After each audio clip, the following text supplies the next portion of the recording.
25 वर्षापूर्वी अल्फा मराठी म्हणजे सध्याची झी मराठीवर नायक ही मालिका खूप गाजली होती।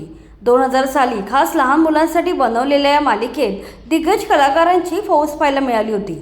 या मालिकेत नीना कुलकर्णी, प्रेमा साखरदांडे, दिलीप कुलकर्णी, दीपा परब, अनिकेत विश्वासराव, केदार शिंदे, श्वेता मेहेंदळे असे मातब्बर कलाकार पाहायला मिळाले होते। या सर्वांत रोहन हे पात्र साकारणारा बालकलाकार मात्र भाव खाऊन गेला होता। रोहन हे पात्र आदित्य सुरते याने साकारलं होतं। त्या काळी त्याने स्वतःचा एक वेगळा चाहतावर्ग निर्माण केला होता। याशिवाय आदित्य हा सोनपरी या स्टार प्लसवरील मालिकेतही पाहायला मिळाला होता। आता या दोन्ही मालिकांना येऊन तब्बल 25 वर्ष झाली आहेत। इतक्या वर्षांनी आदित्य नक्की काय करतो हे आज आम्ही तुम्हाला या व्हिडिओद्वारे सांगणार आहोत। चला तर व्हिडिओ सुरू करूया। नायक ही मालिका साधारण 2000 साली प्रसारित झाली होती। आदित्य त्यावेळी बालमोहन शाळेत शिकत होता। एकाच वेळी तो नायक आणि सोनपरी या मालिकेमध्ये झळकला होता।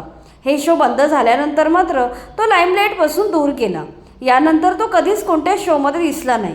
यानंतर आदित्यने आपलं संपूर्ण लक्ष अभ्यासाकडे केंद्रित केलं। त्याने BComची डिग्री घेतली आणि CAचा अभ्यास सुरू केला। नंतर खूप कठीण असणारी CAची परीक्षा तो पास झाला, पण इथेच तो थांबला नाही।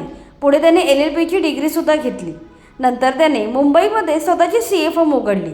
आता मुंबईतील एक नामांकित CA म्हणून आदित्य ओळखला जातो। आर्थिक सल्लागार म्हणून अनेक ठिकाणी त्याला मार्गदर्शक म्हणून बोलवलं जातं। अनेक ठिकाणी तो वक्ता म्हणून जातो। यातूनच त्याला ऑल इंडिया टॅक्स फेडरेशनचा बेस्ट अपकमिंग स्पीकरचा अवॉर्ड देखील मिळाला आहे।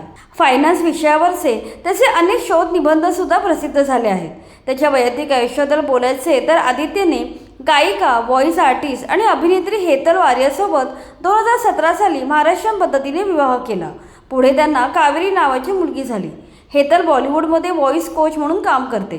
तिने सोनी TV, धर्मा प्रोडक्शन, पॅरामाउंट पिक्चर्स अशा मोठ्या निर्मिती संस्थांसाठी काम केलंय।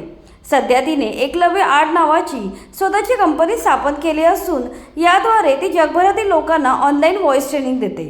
रोहन सध्या भारताच्या GST टॅक्स प्रणालीवर संशोधन करत आहे।